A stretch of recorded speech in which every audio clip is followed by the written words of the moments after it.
So guys, Sam here, doing my first ever YouTube video. Well, technically speaking, this is my second video, but the first one of me talking to a camera. I've been thinking of doing this channel for quite some time now, and I'm finally getting around to doing it. Because you know, I have records, and I want to talk about them, so I suppose this is my introductory video to the vinyl community on YouTube. And you know, I've been collecting records, vinyl records specifically, since I was 18 years old, since 2008. So I mean, I've been going on for 18 years at this point, which is crazy to think about. Having said that though, I mean, I do think I have one of the smaller collections in the vinyl community, because you know, there's been periods in my life where I wasn't collecting as much, you know, I either wasn't into it as much, or was focusing on other things, you know, work, whatever the case may be. And I've been watching the vinyl community for about, must have been 15 years at this point, you know. I mean, a lot of creators in the scene, of course, the big guys, you know, Derek Higgins, of course, Zeke the Vinyl Geek. Lately I've been watching a lot of Metal Theologian. So Aaron, if you're watching this, shout out to you, man. Thanks for being my first subscriber before even this video was posted. So thanks a lot, means a lot to me, man. But yeah, I was thinking about, you know, how I would like to start this video, and you know, I just want to talk about some of the first records I ever got. You know, when I was 18, I said to myself, I want to go to the record store, I want to look for some records. And initially the plan for my collection was to buy, you know, mainly 60s and 70s records. I didn't know at the time that, you know, a lot of the collectible records were super expensive, you know. I didn't really know anything about it. That's funny because I'm not even really into 60s music that much, so I mean, the bulk of my collection is basically, well, I would say 70s and 80s rock and progressive rock. And lately I've been collecting a lot of metal too, but you know, when I was 18 I was like, okay, I want to go to the record store. And the first record I picked up was this record, Relayer by Yes. And so this is my favorite Yes record, man. I mean, this is the first one I got, first one I heard. This was a total blind buy. I didn't even really know much about Yes. I only knew them. I mean, I knew they were one of the biggest progressive rock bands of all time, and I mainly knew them because of the Roger Dean artwork. I mean, that's how I found a lot of that's how I found a lot of bands initially. Like, that's how I got into Uriah Heep, bands like Paladin later on. So yeah, man, look at this artwork, gorgeous. You got the serpent coiled around the stones. You know, you have the knight going over the bridge. You know, it looks like something out of a Lord of the Rings scene, you know. Fucking amazing, man. But so yeah, that was one of the first records I got. The other record I got on that same day was this Mighty Fine Judas Priest record. This is my favorite Judas Priest record as well. I mean, partially because this is the first one I ever owned. You know, as a kid I got into Judas Priest. I heard the Metalworks compilation, the 2-disc set, and I was like, what the hell is this? You know, this is great. This is fantastic. But you know, over the years I really gravitated towards this one. I think this is one of the best, what would you say, transition records of all time, basically. You know, them from being a more like, I don't know, heavy metal band with like progressive rock tendencies to becoming a fully fledged heavy metal band, you know. Exciter, of course. Invader is fucking amazing. And then the two closing tracks, Beyond the Realms of Death and Hero's End.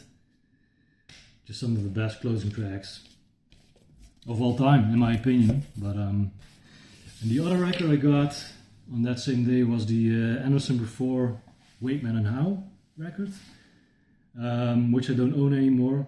It was a total blind buy as well, you know. I had the Roger Dean artwork as well, and you know, I didn't like it at the time, so I got rid of it. And I re-listened to it recently, and I was like, man, this is actually a really good record. So, you know, I want to get a copy eventually. It doesn't have to be on vinyl, just a CD copy is fine by me, you know. But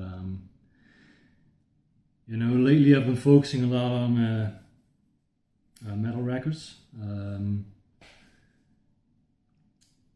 I've been going to, you know, I would say some of the classics, you know, early 90s death metal. And, you know, that's also one thing. Initially I wanted to pick a lot up of those records on CD, you know. I wanted to get the OG CD pressings, but I mean, it's becoming harder and harder to find them in decent enough shape for a good price. So I've been picking up the vinyl reissues, man, because, you know, they're cheaper than the OG CD pressings. They're easier to come by, and you know, I've been focusing on you know, basically filling some obvious gaps in my collection. So one of my favorite records ever, I finally got a copy of this. I mean, Symbolic by Death. Just listened to it again this morning. I mean, I haven't listened to this album in such a long time, and this is such a fantastic record. This is my favorite Death album as well. Also because, I mean, this is the first Death album I ever heard, and actually this was the first extreme metal album I ever heard. I think I heard that for the first time when I was 14, you know, so that must have been in about 2004, maybe 2005 the latest. You know, I was really into, you know, downloading music at the time. I mean, that was still a new thing back then. You know, Napster, when did Napster come out? 99, I think.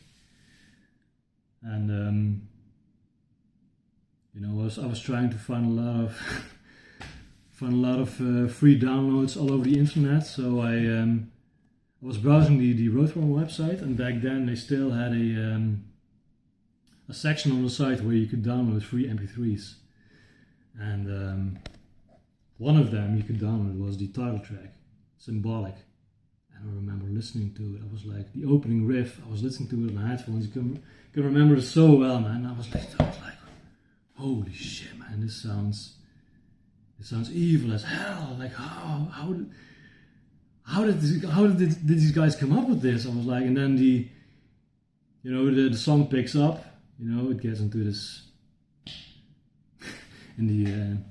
gets into the faster riff, you know. I was like, whoa, I was like blown away. I was like, man, this is fucking amazing.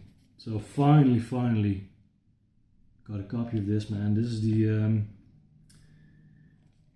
obviously a reissue, came out last year, the 30th anniversary edition on Roadrunner. You know, not much to say about the packaging. This is just the pretty basic, printed in her sleeve, you know, with the lyrics and everything. Some liner notes, not even liner notes, just a thank you list basically. But so happy I got this, man. This plays fine. This is a super flat, super clean pressing, so really stoked to get it, man. And you know, besides metal, I was like, I really want to pick up some more jazz rock, jazz fusion. I mean, talking about collectible records, right? I mean, good luck finding those records for, I don't know, anywhere cheaper than 40 euros. It's like, good luck with that, man. But you know, some German jazz rock I've been listening to lately. I mean, Embryo, Mrs. Beasley. I was at a record store, no, not a record store, at a record fair a couple of weeks ago in my hometown. And yeah, man, found a really, really nice copy. This is not German, by the way, but whatever. This is John Tropea with Short Trip to Space. Yeah, that's the name of the record. And yeah, man, this is really funky jazz rock, basically. Amazing cover artwork. You know, kind of reminiscent of Roger Dean. Like a fantasy space theme going on. But actually, the way I found out about this record is because there was a channel on YouTube called Terminal Passage. I don't even know if he's active anymore. I heard he had some copyright strikes, you know, but when he was still active, he was uploading a lot of obscure jams, a lot of jazz rock, jazz fusion, progressive rock, you know, and that's actually how I found out about this record. And when I saw it at the record fair, I was like, whoa, yeah, man, this is good shit, man. Love this record. It's on a Marlin label, which I'm not familiar with this label at all. I mean, you guys that are familiar with this label, please tell me more about it. You know, if you own anything, any other records that are on this label, I would like to see those, or just put it in the comments, whatever. Yeah. And then the other thing I've been really focusing on is just this kind of music, man. Klaus Schulze, whatever you want to call it. Yeah, it's really spacey, trippy, mood music, basically, man. 2 long tracks. You know, as he does with pretty much all of his albums. I mean, this is a mind melter, man. This album, this is just music to put on, just space out, man.